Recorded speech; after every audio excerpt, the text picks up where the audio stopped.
नमस्कार, जोहार, आदाब। मैं हूं आपका आज़ाद और आप देख रहे हैं जोहार न्यूज़। 2 दिवसीय राजकीय पुस्तकालय साहित्य उत्सव का कार्यक्रम चल रहा है और आज समापन का दिन भी है।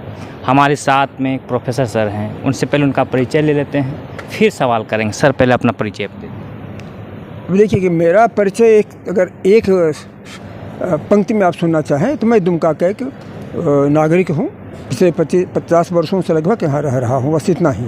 और अगर मेरे प्रोफेशन के संदर्भ में पूछना चाहें तो मैं अजीब रास्तों से गुजरा हूँ। मैं 11 वर्षों तक ये एसपी महिला कॉलेज का प्रिंसिपल था, संस्थापक प्रिंसिपल। तो मैं संस्थापक भी था और प्रिंसिपल था, संस्थापक प्रिंसिपल नहीं। और उसके बाद मैं फिर चला गया बिहार प्रशासनिक सेवा में, और मैं वहाँ से as additional district magistrate retire करने के बाद फिर मैं जब लौट कर आया, पढ़े लिखे लोगों की संगति बनी रहे, इसलिए मैंने यहाँ पर बार ज्वाइन कर लिया और मैं वकालत पेशे में आ गया। जबकि वह मेरा पेशा नहीं है, वह सच पूछे तो मेरी अभिरुचि के अनुकूल वह विषय है।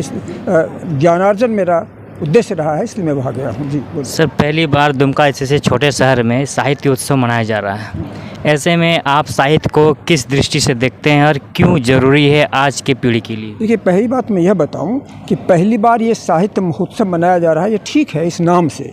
लेकिन इसके पहले में जब 1966 में पहली बार 65 में आया था, और 66 में यहाँ जसवंत सिंह थे, यहाँ के उपायुक्त थे। उनके समय में अखिल बिहार साहित्य सम्मेलन यहाँ हुआ था, जब राधिका रमन और लोग भी यहाँ आए थे और बहुत अच्छी अच्छी बातें उन्होंने कही थी। तब मैं तो युवा था, और राधिका रमन की बहुत सी पुस्तकें मैंने पढ़ी थी। उनकी शैली जो थी वो उर्दू से संबलित शैली थी। इतनी अच्छी तरह से वो अपनी बातें कहते थे कि सुन करके लगता था कि कहानी चाहे जिस ओर ले जाए उपन्यास, लेकिन इस भाषा को हम देखते रहे। जैसे कुछ एक पंक्ति याद आती है, मैंने पहले भी एक व्यक्ति से कहा कि मिश्र जी की मूछें कड़ी न होती तो अभाव की तड़ी बेभाव न पड़ती। मलाई की मलाहियत पर पली हुई जुबान छाछ के छूछेपन पर तिल मिला उठी। तो वो शैली में देखा था, और उन लोगों की अभिरुचि देखी थी। वहाँ पर एक अच्छा आयोजन था। फिर 66 वर्षों में ऐसा बड़ा कुछ नहीं हुआ। ऐसे यहाँ एक अजयनाथ झा थे जो सूचना पदाधिकारी थे, अब तो उन्हें भारतीय प्रशासनिक सेवा में जगह मिल गई है। तो उन्होंने बहुत छोटी छोटी गोष्ठियों का आयोजन सूचना भवन में किया। एक बहुत बड़ी उपलब्धि थी दुमका की। लेकिन जिस तरह की महोत्सव की बात आप आज कर रहे हैं, ऐसा इसके पहले नहीं हुआ था। तो आज एक दशक हो गया, अब उभर के युवा साहित्य की ओर नहीं आ पा रहे हैं।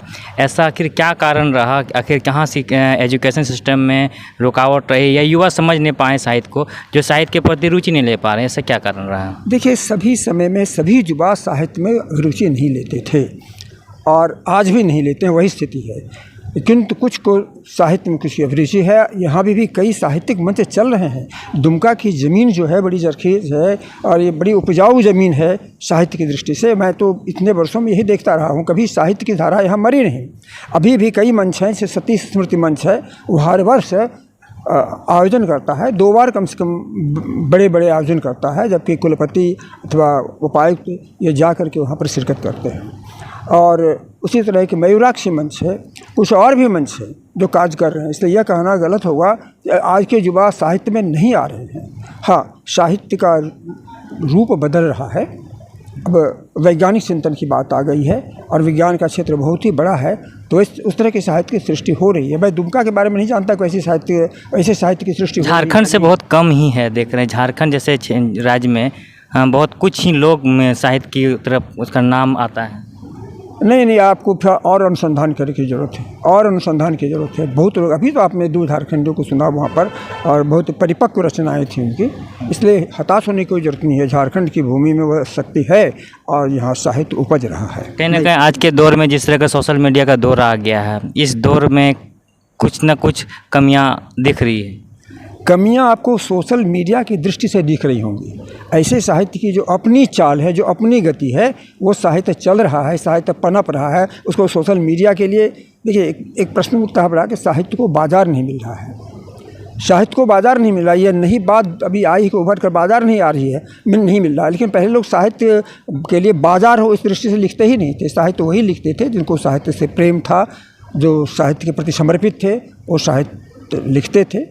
और आज भी ऐसे लोग हैं जो बिना इसकी अपेक्षा किए कि मैं जो कुछ लिख रहा हूँ उसको बाज़ार मिले, इससे मुझे के कोई आय प्राप्त हो, वो साहित्य की रचना करते चले जा रहे हैं। इसकी चर्चा में शायद वो लोग नहीं आ रहे हैं लाइमलाइट में, इसलिए आपको ऐसा लग रहा है, लेकिन इस पर भी रिसर्च की ज़रूरत है कि यहाँ भी अभी भी साहित्य की रचना हो रही है। लोग लिखते हैं, अपने संग्रह करके अपने पास में रखे हुए हैं, प्रकाशित नहीं हो रहा है। तो हमारी कमजोरी कि हमसे मिलते नहीं हैं, उनको प्रकाश में लाते नहीं हैं। अभी देखिए एक रचना पावस पीयूष के नाम से रचना, ये अनूप वाजपेयी ने लाई सामने, ये उनके दादाजी की रचना है।